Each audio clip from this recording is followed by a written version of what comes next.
আমরা ৪ তলায় থাকি। তো আমাদের পাশেই একটা টিন সিট আছে। তো এই টিন সিটের মধ্যে কিছু বাচ্চারা আছে।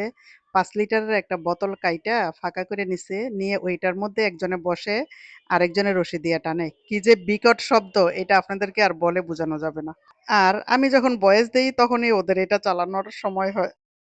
কারণ আমাদের শহরটা এতটা কনজেস্টেড হয়ে গেছে, একটা বিল্ডিং এর মনে হয় যেন আরেকটা বিল্ডিং বানাইবো এই অবস্থা হয়ে গেছে। কারণ বাচ্চাদের তো আর দোষ না, ওদের খেলার মাঠ নাই। আর এগুলি ছিল ট্যাংরা মাছ। ট্যাংরা মাছগুলির ভিতরে এতটা বেশি ডিম হইছে যে এই মাছগুলি মনে হয় যেন রান্না করে খাইলে মজা হবে না। তো এইজন্য ভালোভাবে কষাইয়া মাছগুলি ১ম এ আমি রান্না করে নিছি। রান্না করে নিয়ে মাছগুলি ভালোভাবে উঠাইয়া ঠান্ডা করে কাঁটাগুলি বাইচ্ছা নিছি। বাইচ্ছা নিয়া তারপরে এই বাছা মাছগুলি কিন্তু আবার সেই জলের মধ্যে কিছুক্ষণ কষাইছি। আপনারা ভিডিওটা দেখলেই বুঝতে পারবেন। তারপরে আমি কষানো শেষ হওয়ার পরে কিন্তু আমি এই যে লাল শাকটা দিয়ে দিছি।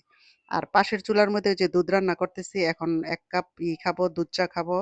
আর দুধ চা খাওয়ার পরে এই যে আমি এখন মুরগিটা কাইট্টা ভালো করে ধুইয়া-টুইয়া পরিষ্কার করে রান্না করে নেব। আর আমার রান্না-বাড়াগুলি যদি আপনাদের ভালো লাগে তাহলে কিন্তু আমাকে একটা ফলো দিতে পারেন। আর যদি না দেন তাহলে তো আর আপনাদের কাছে জোর করতে পারব না। তো দেখেন কত সুন্দর আমি শাক রান্না করছি। আল্লাহ